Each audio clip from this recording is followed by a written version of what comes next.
Ladies and gentlemen, boys and girls, you are about to witness the fastest ever destruction of an entire team of enemy tanks without a single loss on the winning team in World of Tanks history. Ladies and gentlemen, boys and girls, welcome to Mittengard. Start your engines.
(15-0) defeat in 1 minute and 30 seconds exact. Ladies and gentlemen, boys and girls, we've just broken World of Tanks.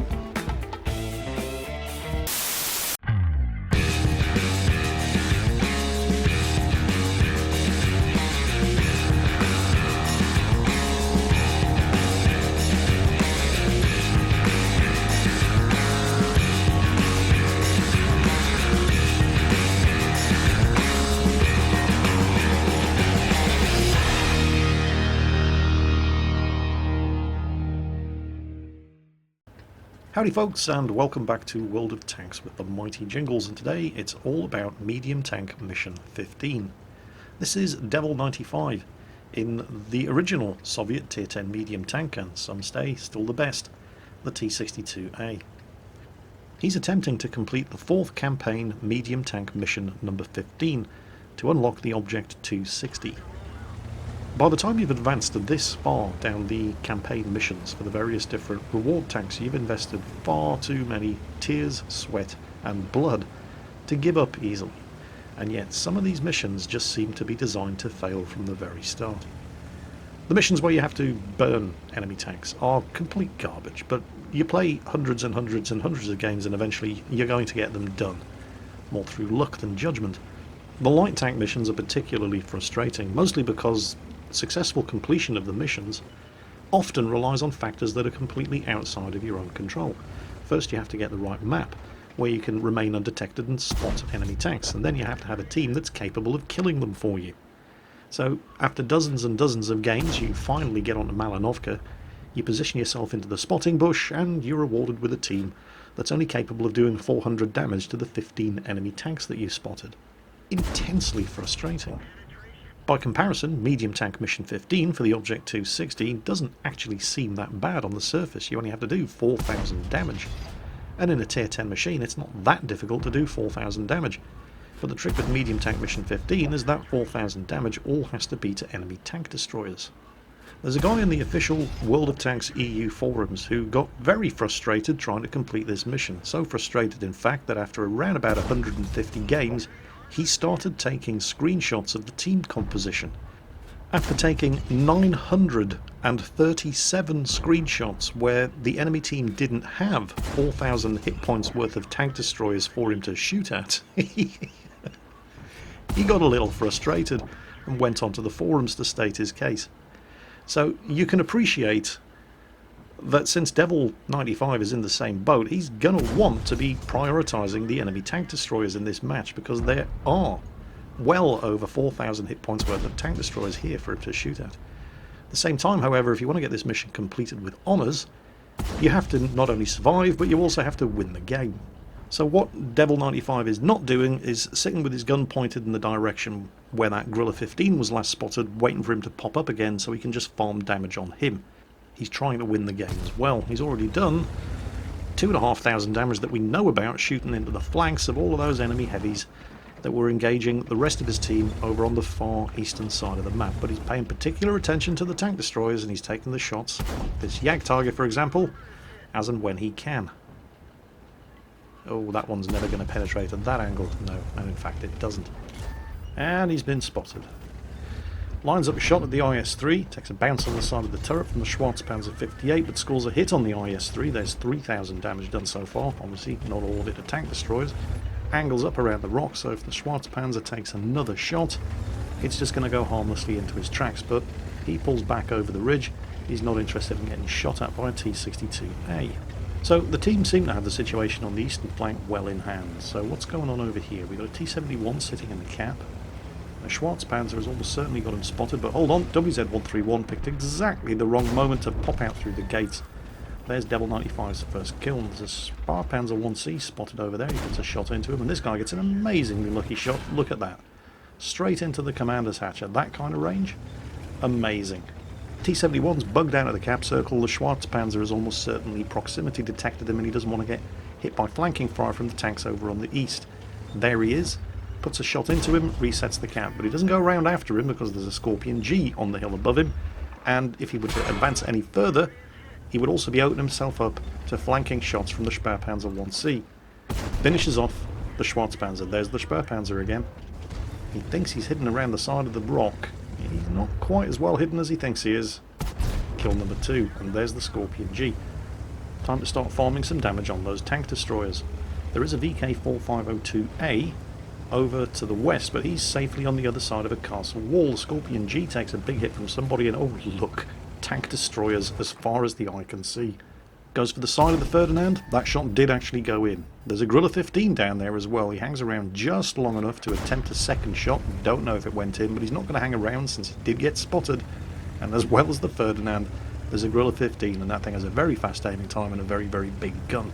4502A in the castle on the west.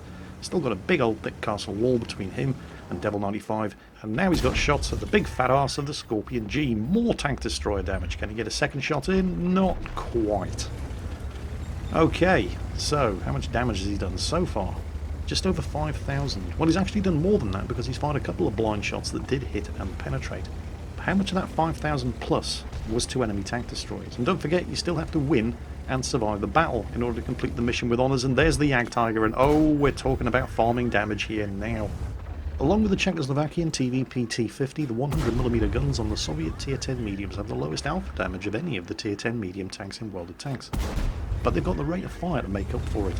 If you were in a Centurion Action 10, for example, you'd be doing more damage per shot, but you might not have the rate of fire to keep a Jagdtiger permanently tracked as you farm damage on him like that. With the T-62A, you can. T-34 takes the kill, but in doing so, he exposes himself to fire from first the Gorilla 15, and then gets finished off by the Ferdinand. And they're both still down in the valley. There we go. Has the Gorilla 15 reloaded by now? Yeah, it turns out they both have. And Devil 95 got an absolute bitch slapping there, but he has at least managed to kill the Gorilla 15 before he could pull back and reload. Angles around the rock, puts a shot into the Ferdinand. Ferdinand's return fire goes harmlessly into his tracks. Pumps another shot into him. Did that one go in? Did it penetrate? Did it do damage? We'll find out in the post-battle results screen. All that's left on the enemy team at this point is the IS-7 and the Ferdinand. Now, Devil 95 at this point is pretty sure he's done the required 4,000 hit points worth of damage to enemy tank destroyers. But you still have to win, and you still have to survive. The T-71 has spotted the Ferdinand. Oh, he's still got the side of the tank to shoot at, puts one more shot into him, gets spotted, Ferdinand's turning around. Let's not take any unnecessary chances. We'll leave him to the T-71. He's on 7,500 damage here. The T-49 actually finished the Ferdinand off, and judging by the amount of health that the Ferdinand was left on, at least one of those blind shots did go in and did do damage. Surely with 7,500 damage recorded that we know about, he's done his 4,000 hit points worth of damage to enemy tank destroyers. There's absolutely no point in taking any risks at this point. The There's just an IS-7 left on the enemy team. There he is. Surely the Object 907 and the T-49 can take care of him. Devil's going to take the shot if he gets one, but he's not going to risk losing his tank and blowing completion of this mission with honours just because he was greedy to farm more damage on an IS-7. Instead, he's going to let the T-49 and the Object 907 take the kill, and he's going to sit here and farm some capture points with the T-44, which is the smart thing to do. Because let's face it, how many times have we seen a guaranteed win thrown away because everybody abandoned the cap to go and chase down the last enemy tank, which turned around and handed you your arse on a silver plate? Speaking of which, that IS-7 just slapped the crap out of the Object 907, but he's on 85 health. What's the T-49 doing? He's killed the T-49. Well, surely the Object 907 can beat the IS-7's reload. T-44 takes a shot. They've popped out of view range, and the IS-7 has killed the Object 907 as well.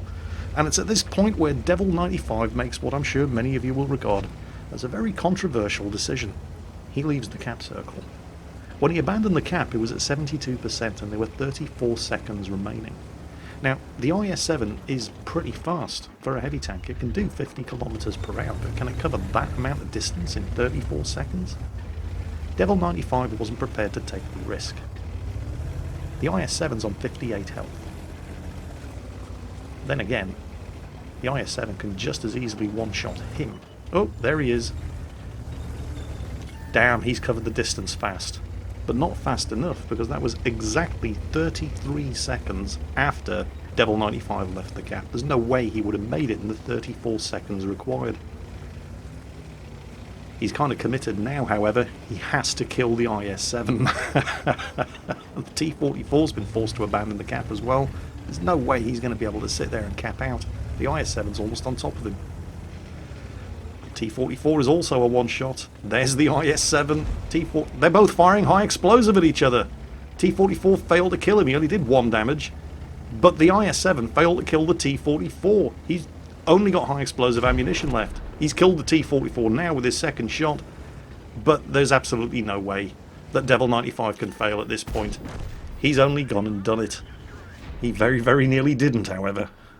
Now, the game's telling us that he's done 7,611 damage. We know he's actually done more than that, but how much more than that? And more importantly, did he do the required 4,000 damage to enemy tank destroyers?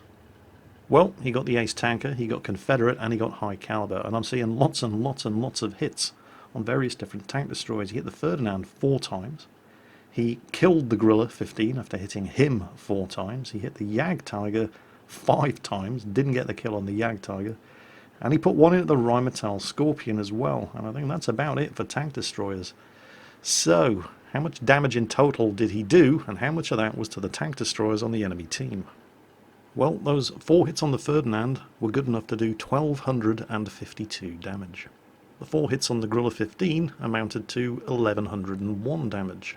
So that's 2,353 so far. Now we come to the big one, the 5 hits on the Jag Tiger. That came to 1,653 damage, which means we don't even need to look at the 315 damage he did to the Rheinmetall Scorpion G, because the total now stands at 4,016. He has actually done a grand total of 4,331 damage to enemy tank destroyers, and that's just the enemy tank destroyers. They only represent a portion of the targets that he was actually shooting at in this game. His actual total for damage done was 8,194. And he did it without firing a single round of premium ammunition. Didn't need to. There wasn't a single shot he took in the process of that game that would have been a better shot if he'd been firing high explosive anti-tank. And that means he also made money on the result of this match. I doubt he really cares about the profit, just the fact that he's finally managed to complete this utter ball ache of a mission, and not just completed it with honours because he won and he survived the battle. That is going to be reward enough. He can relax. It's done. He doesn't have to worry about it anymore. Anyway, that's it for today. I hope you enjoyed today's video, and as always, take care, and I'll catch you next time.